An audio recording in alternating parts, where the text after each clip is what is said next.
Hi, I'm Jason Impey, and I'm the director of Visions of Filth and Colour of Red, playing at the Sarah Horror Festival, which I'm really excited about. And so, yeah, I'm going to answer some questions that have been forwarded, and it starts with where did my love of horror come from? So, my love for the horror genre started when I was really young, literally from when I was 5 years old. I've always been into TV and film, but I used to see the video covers that my mum and dad had, and also going into the shops at the time. It would have been Woolworths and Sam Goodies and all these cool stores that aren't around anymore. And I always used to be attracted to the horror section, and cases like Hellraiser stood out a lot. And I was always just fascinated in horror, particularly. So I ended up seeing films too young. I used to sneak them out of cabinets and watch them on the VCR on the sly, and I ended up seeing a lot of really cool horror films, particularly one. I was literally very young. I was like 5 when I saw the original John Carpenter's Halloween.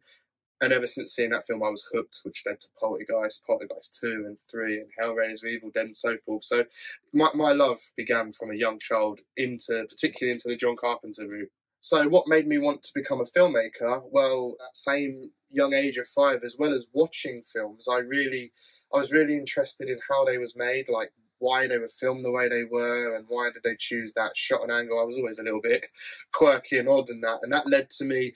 I actually made my own film when I was 10. I loved the film Split Second, so I thought I was going to remake it.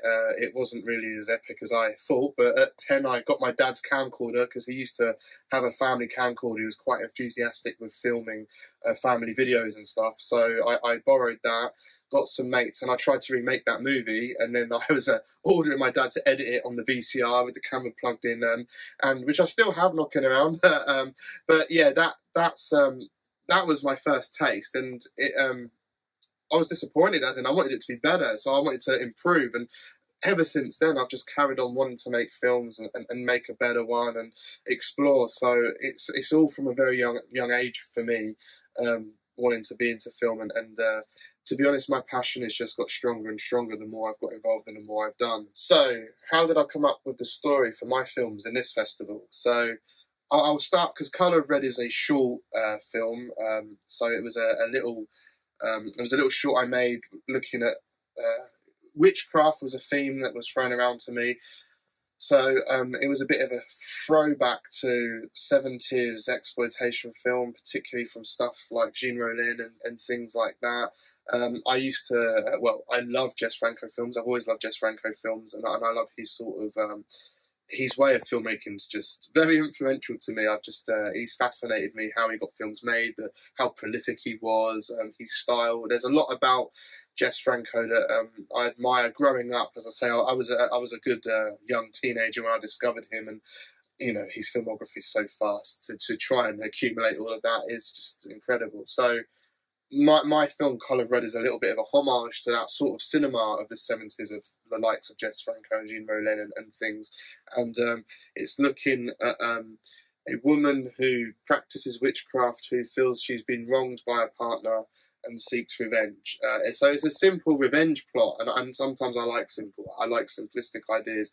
So I just had a little bit of fun exploring the genre of witch and witchcraft, because I haven't done much stuff on that subgenre. So this was me dipping my toe in.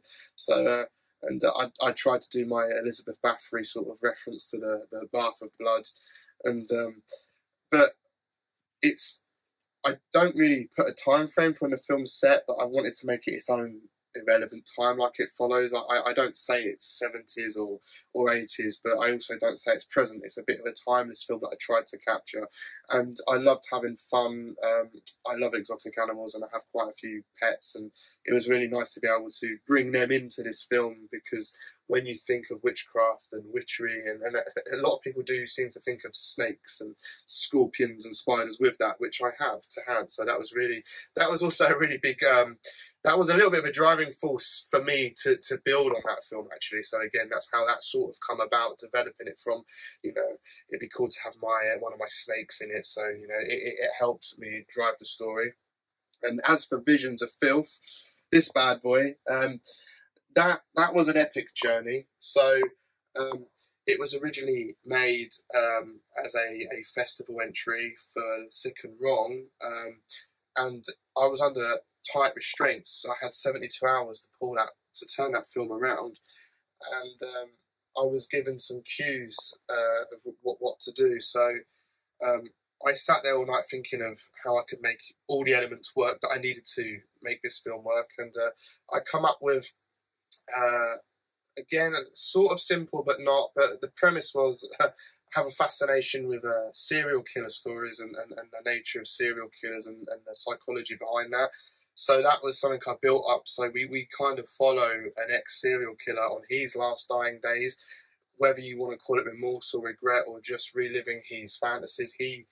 He's looking back at a lifelong's work of his serial killing. So basically, Visions of Filth was built up from a fascination with serial killers and how how the mind works with them, and digging deep into mental illness, which again, from my early filmmaking of college days, when I did college films for media and film studies, that was when I started exploring mental health issues in my film, and I've actually had that quite current along my career of filmmaking for the past 20 years. So again, Visions of Filth just digs a little bit more into that area.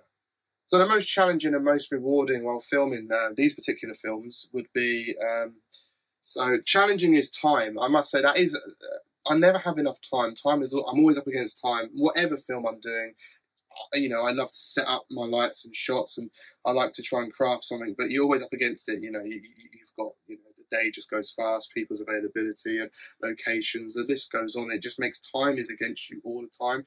So that would be my biggest challenge, and it's something that I feel really pressured on, because I'm clock watching, thinking I've got to get this done, I want to take my time, but I have to rush it, and I worry about that impacting on the film. So that's definitely my biggest challenge for both these productions in this. But again, the most rewarding was seeing it come together, really. I must say, like, the cast and crew on both films were fantastic. Colour of Red was really small. It was me, my partner, Rachel Simpson, and Kieran Johnson, and Rena Julia, that was it. It was us four for that whole film. So that was a nice element, a nice small team, a nice close-knitted group. And we had fun making it, so that was also very rewarding, just spending the day with these like-minded individuals that loved the arts and crafts and loved film, and they was all very into it and had a great time doing it. So that's what I really love about Colour of Red. And Visions of Filth, the rewarding part is pulling off quite an epic film in a short time scale. Actually, I felt very rewarded that I worked my ass off for 72 hours, really pushing the limits to what I thought I could, with a cast and crew, particularly Martin W. Payne, who really helped get the production going and is obviously the main character in the film. He really pushed boundaries and went the extra mile to create, to me, quite an unforgettable experience and an unforgettable film, which is great. I love making a film where, if anything, if people watch it, they'll remember it. So I think we ticked a box on that. So to round it up, what horror films are currently my favourites? Well, one of my all-time favourite films is Bram Stoker's Dracula, which does fall under horror and kind of coincides with Colour of Red. I think I've got a little bit of a theme there. But yeah, I love Bram Stoker's Dracula because it's just a visually stunning film. The editing is incredible on it. It has a good cast, and just the set design. There's a lot of reasons why I think it's an absolutely amazingly made film and a masterclass of cinema, personally. But other horror films that I particularly love is The Exorcist, which is as a popcorn, everyone says, but again, an absolute timeless classic, still shocks to this day, well made and well told story. And I also do have a real soft spot for Cannibal Holocaust, because I love the Italian cannibal and zombie movies of the late 70s, early 80s, and just video nasties in the UK in general. I grew up really fascinated by them and the whole video nasty movement, because I was growing up stuck in this censored Britain with these films being told off. So it drove my fascination. But Cannibal Holocaust stood out amongst these video nasties because it was just so impactful. It was one of the first films I saw where it really packed a punch to me, and it left me a little bit like shocked and flabbergasted. So it will always haunt me in that way. And the soundtrack to that film is haunting. It's an amazing soundtrack and sticks with you. It makes the visual stand out even more. And I'll round up lastly by saying Hellraiser is also one of my all-time favourite horrors.